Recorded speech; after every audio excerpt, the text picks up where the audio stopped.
안녕하세요 여러분. 오늘 하루도 주님의 인도하심을 경험하는 그런 하루가 되기를 축복합니다. 오늘 본문은 사무엘상 9장입니다. 베냐민 지파에 기스라 이름하는 유력한 사람이 있으니 그는 아비엘의 아들이요 스롤의 손자요 베고랏의 증손이요 아비아의 헌손이며 베냐민 사람이더라. 기스에게 아들이 있으니 그의 이름은 사울이요 준수한 소년이라. 이스라엘 자손 중에 그보다 더 준수한 자가 없고 키는 모든 백성보다 어깨 위만큼 더 컸더라. 사울의 아버지 기스가 암나기들을 잃고 그의 아들 사울에게 이르되 너는 일어나 한 사환을 데리고 가서 암나기들을 찾으라 하매 그가 에브라임 산지와 살리사 땅으로 두루 다녀 보았으나 찾지 못하고 사할림 땅으로 두루 다녀 보았으나 그곳에는 없었고 베냐민 사람의 땅으로 두루 다녀 보았으나 찾지 못하니라. 그들이 숲 땅에 이른 때에 사울이 함께 가던 사환에게 이르되 돌아가자. 내 아버지께서 암나기 생각은 고사하고 우리를 위하여 걱정하실까 두려워하노라 하니 그가 대답하되 보소서 이 성읍에 하나님의 사람이 있는데 존경을 받는 사람이라. 그가 말한 것은 반드시 다 응하나니 그리로 가사이다. 그가 혹 우리가 갈 길을 가르쳐 줄까 하나이다 하는지라. 사울이 그의 사원에게 이르되 우리가 가면 그 사람에게 무엇을 드리겠느냐. 우리 주머니에 먹을 것이 다하였으니 하나님의 사람에게 드릴 예물이 없도다. 무엇이 있느냐 하니 사원이 사울에게 다시 대답하여 이르되 보소서 내 손에 은 한 세겔의 4분의 1이 있으니 하나님의 사람에게 드려 우리 길을 가르쳐 달라 하겠나이다 하더라. 옛적 이스라엘의 사람이 하나님께 가서 물으려 하면 말하기를 선견자에게로 가자 하였으니 지금 선지자 하는 자를 옛적에는 선견자라 일컬었더라. 사울이 그의 사환에게 이르되 내 말이 옳다 가자 하고 그들이 하나님의 사람이 있는 성읍으로 가니라. 그들이 성읍을 향한 비탈길로 올라가다가 물기르러 나오는 소녀들을 만나 그들에게 묻되 선견자가 여기 있느냐 하니 그들이 대답하여 이르되 있나이다. 보소서 그가 당신보다 앞서갔으니 빨리 가소서. 백성이 오늘 산당에서 제사를 드리므로 그가 오늘 성읍에 들어오셨나이다. 당신들이 성읍으로 들어가면 그가 먹으러 산당에 올라가기 전에 곧 만나리이다. 그가 오기 전에는 백성이 먹지 아니하나니 이는 그가 재물을 축사한 후에야 청함을 받은 자가 먹음이니이다. 그러므로 지금 올라가소서 곧 그를 만나리이다 하는지라. 그들이 성읍으로 올라가서 그리로 들어갈 때에 사무엘이 마침 산당으로 올라가려고 마저 나오더라. 사울이 오기 전날에 여호와께서 사무엘에게 알게 하여 이르시되 내일 이맘때에 내가 베냐민 땅에서 한 사람을 내게로 보내리니 너는 그에게 기름을 부어 내 백성 이스라엘의 지도자로 삼으라. 그가 내 백성을 블레셋 사람들의 손에서 구원하리라. 내 백성의 부르짖음이 내게 상달되었으므로 내가 그들을 돌보았노라 하셨더니 사무엘이 사울을 볼 때에 여호와께서 그에게 이르시되 보라 이는 내가 네게 말한 사람이니 이가 내 백성을 다스리리라 하시니라. 사울이 성문한 사무엘에게 나아가 이르되 선견자의 집이 어디인지 청하건대 내게 가르치소서 하니 사무엘이 사울에게 대답하여 이르되 내가 선견자이니라. 너는 내 앞서 산당으로 올라가라. 너희가 오늘 나와 함께 먹을 것이요 아침에는 내가 너를 보내되 네 마음에 있는 것을 다 네게 말하리라. 사흘 전에 일은 내 암나기들을 염려하지 말라 찾았느니라. 온 이스라엘이 사모하는 자가 누구냐 너와 내 아버지의 온 집이 아니냐 하는지라. 사울이 대답하여 이르되 나는 이스라엘 지파의 가장 작은 지파 베냐민 사람이 아니니까 또 나의 가족은 베냐민 지파 모든 가족 중에 가장 미약하지 아니하나이까 당신이 어찌하여 내게 이같이 말씀하시나이까 하니 사무엘이 사울과 그의 사환을 인도하여 객실로 들어가서 청한 자 중 상석에 앉게 하였는데 객은 30명 가량이었더라. 사무엘이 요리인에게 이르되 내가 네게 주며 네게 두라고 말한 그 부분을 가져오라. 요리인이 널쩍다리와 그것에 붙은 것을 가져다가 사울 앞에 놓는지라. 사무엘이 이르되 보라 이는 두었던 것이니 내 앞에 놓고 먹으라. 내가 백성을 청할 때부터 너를 위하여 이것을 두고 이때를 기다리게 하였느니라. 그날에 사울이 사무엘과 함께 먹으니라.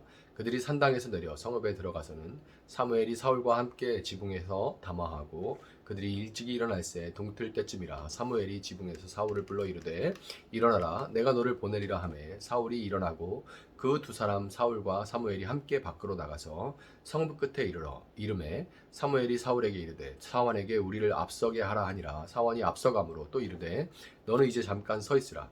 내가 하나님의 말씀을 내게 들려주리라 하더라. 아멘. 자, 하나님이 이스라엘의 진정한 사사요 또 왕이심을 거절한 이스라엘에게 하나님은 사무엘을 통해 왕을 기름 부어 세울 것을 명하십니다.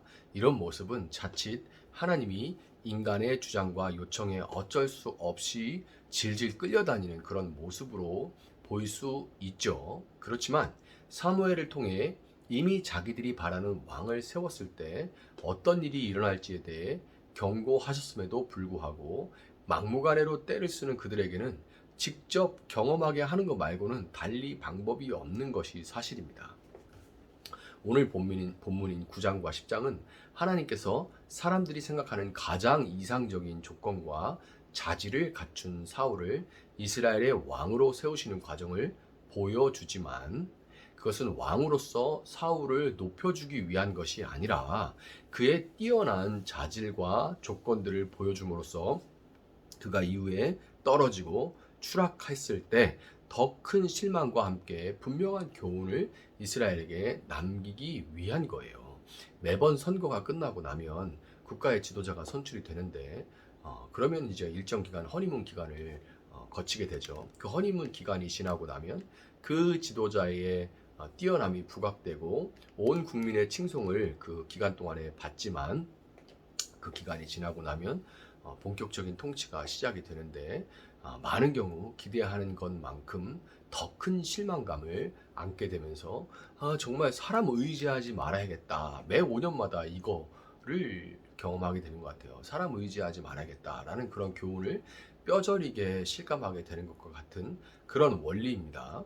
사울은 먼저 베냐민 지파의 유력한 사람인 기스의 아들이었어요. 사람들에게 두루 인정받는 명망 있는 가문 출신이라는 얘기입니다. 사울의 가문이. 더군다나 사울은 잘생긴 데다가 키가 다른 사람들보다 머리 하나만큼 어깨 위가 더 컸다고 하죠. 머리 하나만큼 더 컸다는 얘기예요. 키 크고 잘생긴 사람들이 사람들로부터 호감을 얻는 것이 성경의 시대나 지금이나 다를 것이 없다는 것이 참 흥미롭죠. 사울은 아버지 기스가 암나귀를 잃자 집에서 일하는 사환을 데리고 그 나귀를 찾으러 가는데요.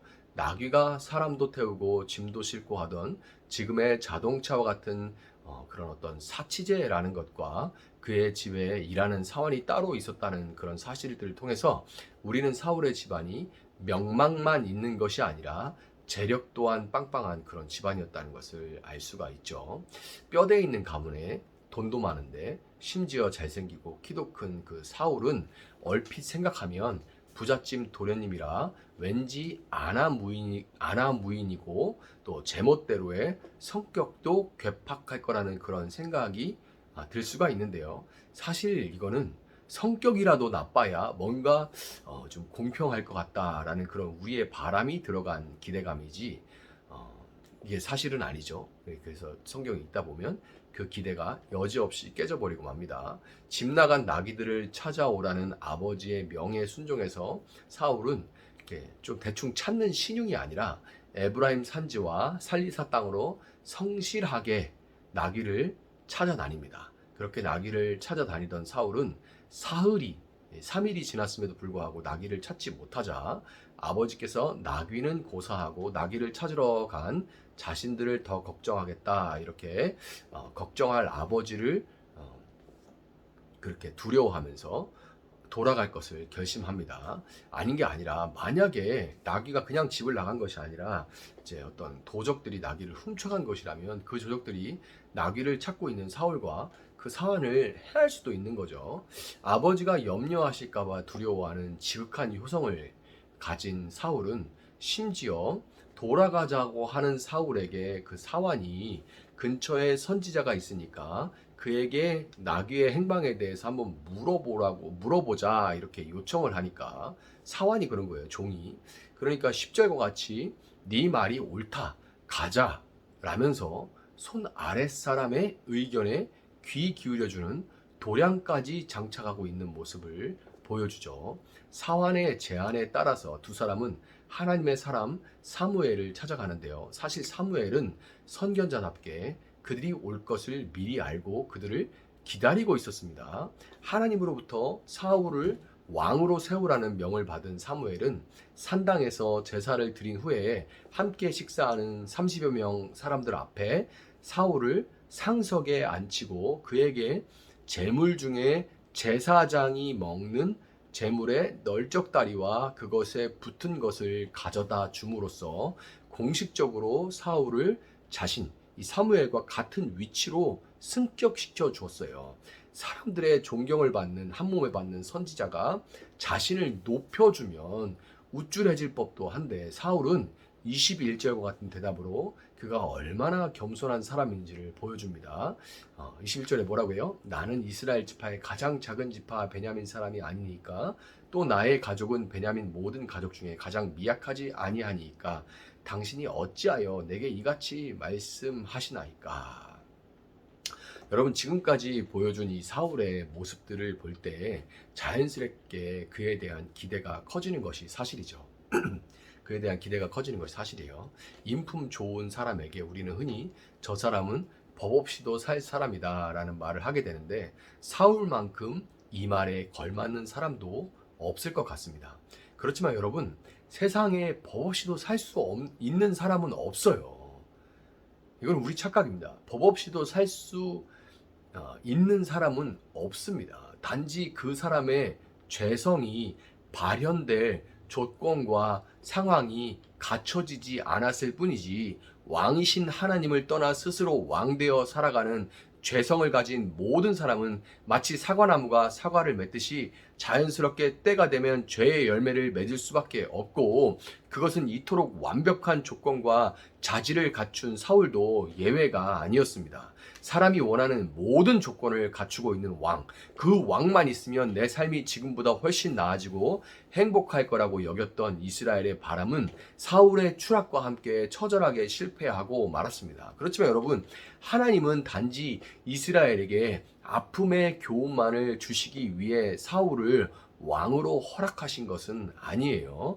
사람들이 교만함과 어리석음으로 고집스럽게 자신들의 왕을 요구할 것이라는 것을 이미 알고 계신 하나님은 사람의 뜻에 맞는 사울 왕이 아니라 하나님의 뜻에 합한 다윗 왕을 세우시고, 그 다윗 왕을 통해 진정한 왕이시요 이 땅에 그분의 나라를 회복하실 예수님을 이 땅에 보내주셨습니다. 하나님은 사람의 악함조차, 미련함조차 그분의 크신 뜻 안에서 선으로 바꿔 가셨던 거죠. 사람의 미련함에 지혜로 상대하시는 하나님, 악을 선으로 바꾸심으로 스스로 왕된 교만함을 낮추시고 참된 왕 되신 하나님께 돌이키게 만들고야 마시는 이 하나님만이 우리의 여전한 소망이라는 것을 여러분 믿으시고, 오늘 세상을 더 만족시킬 더 나은 조건을 갖춰서 스스로 내 삶을 통제하려는 교만함에서 여러분 돌이켜서 하나님을 왕으로 인정하고 그분의 뜻에 순종하면서 그분의 나라를 위해서 여러분의 삶을 내어드리는 그런 여러분 한 사람 한 사람이 되시기를 예수님의 이름으로 축복합니다. 잠시 기도하겠습니다. 사랑하시는 하나님, 감사합니다. 오늘도 하루를 살아갈 수 있는 말씀을 허락하여 주시니 감사합니다. 이 말씀을 붙들고 살아가게 하시고, 하나님, 우리가 스스로 왕되어 살아가고자, 내가 내 삶을 스스로 다스리고 통제하고자 하는 그런 교만함에서 돌이켜서 하나님을 온전히 왕으로 인정하고 살아가게 하여 주시고, 그 가운데서 하나님의 인도하심과 하나님의 지켜주심과 보호하심을 경험하고 살아갈 수 있는 저희들 될 수 있도록 하나님 함께하여 주시옵소서. 감사하며 예수님의 이름으로 기도합나이다. 아멘. 오늘 주신 말씀 붙들고 계속해서 기도합니다.